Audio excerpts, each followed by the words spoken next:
Seguramente en estas últimas semanas y días habréis escuchado en la radio, o habrás visto en la televisión o leído en algún periódico la irrupción en Francia del movimiento de los chalecos amarillos.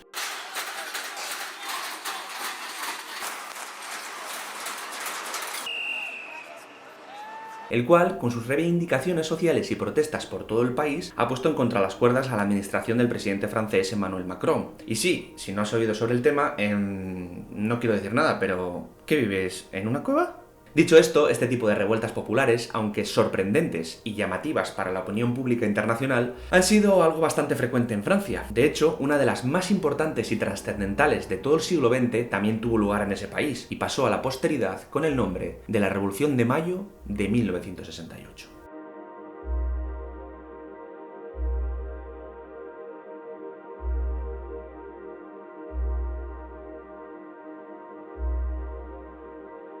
Aunque se le haya otorgado esa denominación histórica, más que una revolución, se trató de una serie de revueltas que englobaron un gran número de huelgas y protestas estudiantiles que tuvieron lugar en Nanterre y París en los meses de mayo y junio de 1968 en contra de las estructuras educativas, políticas y económicas establecidas hasta ese momento en Francia. En la década de 1960, las muertes del presidente John Fitzgerald Kennedy, del activista por los derechos civiles de los afroamericanos Martin Luther King y especialmente de Ernesto Che Guevara, uno de los principales líderes de la Revolución cubana y de otros movimientos revolucionarios en América Latina, habían influido notablemente en la sociedad, que se vio implicada como nunca antes en la historia en la vida política de sus respectivos países. Además, el fuerte rechazo de la opinión pública mundial hacia la guerra de Vietnam, la división del mundo en dos bloques antagonistas, capitalistas y socialistas por culpa de la Guerra Fría, los procesos descolonizadores de muchos países africanos y asiáticos y, en resumidas cuentas, acontecimientos como la Primavera de Praga, de la que si queréis hablaré en otro vídeo, actuaron como factores externos que sirvieron para crear el caldo de cultivo perfecto para el inicio de las revueltas en Francia. Por tanto, los 60 fueron una década muy ideologizada, influida de manera notable por los ideales de izquierda de ascendencia marxista,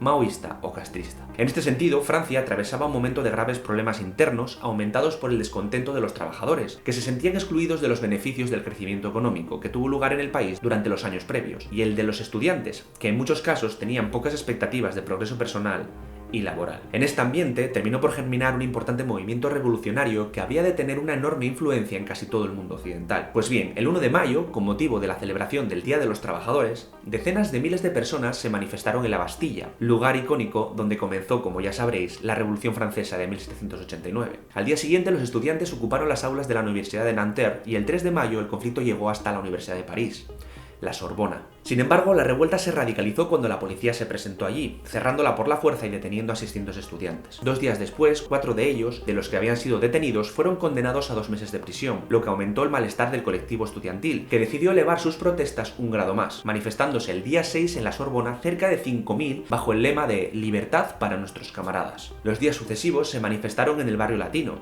y comenzaron a movilizarse en busca de apoyo principalmente de los sindicatos y los obreros de las fábricas. El 10 de mayo, la policía ejecutó un plan para intentar tomar de nuevo el control de la situación, pero fracasó estrepitosamente, provocando cientos de heridos. Esto generó un rechazo frontal de muchos sectores de la sociedad francesa que acabaron desembocando en la convocatoria de una huelga general para el día 13, secundada por casi 10 millones de personas. Días después, el 23, se manifestó todo el personal de la Sorbona al completo, en medio de grandes disturbios y enfrentamientos con la policía, en los que falleció un estudiante. A la huelga empezaron a unirse cada vez más sectores de la sociedad civil francesa, como controladores aéreos, los trabajadores del carbón, del transporte, del gas, de la electricidad, agricultores, ganaderos e incluso gran cantidad de periodistas de radio y televisión. Ante esta situación, el gabinete del gobierno francés, presidido por Georges Pompidou, aceptó el 25 de mayo abrir negociaciones a 3 bandas, entre la patronal, los obreros y el gobierno. Estas terminaron 2 días después, el 27 de mayo, con la firma de los conocidos como Acuerdos de Grenelle, en los que se aceptó un incremento del 35% en el salario mínimo industrial y del 12% de media para el resto de trabajadores. Sin embargo, la mayor parte de estos rechazaron estas medidas y continuaron con la huelga. Ante esta situación, el por aquel entonces presidente de la República Francesa, Charles de Gaulle,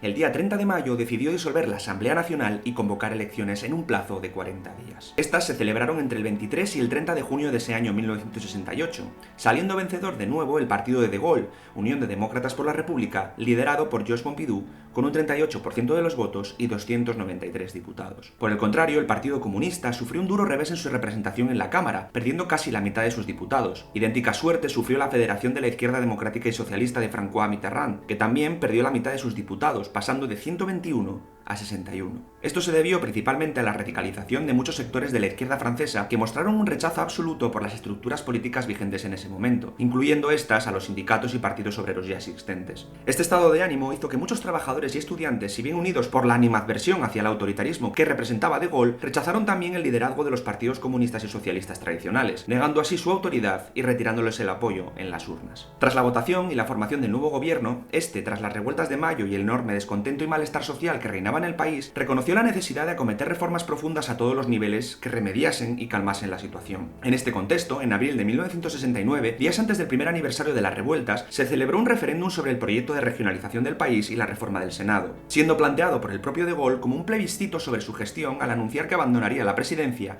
si no triunfaba el sí. Curiosamente, la gran mayoría de la ciudadanía votó no, provocando de esta forma la inmediata dimisión de Gaulle y su retiro definitivo de la escena política francesa. Este acontecimiento vino a demostrar que Charles de Gaulle y su generación ya no eran vistos por la gran mayoría de la población francesa como los políticos que debían llevar a cabo la necesaria regeneración democrática y afrontar la profunda reforma social y política que demandaba el país. Y este hecho fue realmente importante, pues la derrota gaullista, aparte de poner punto y final a una de las etapas políticas más intensas y apasionantes de la historia de la Francia contemporánea, también significó el final de la generación de líderes políticos que habían dirigido la Europa occidental desde la conclusión de la Segunda Guerra Mundial.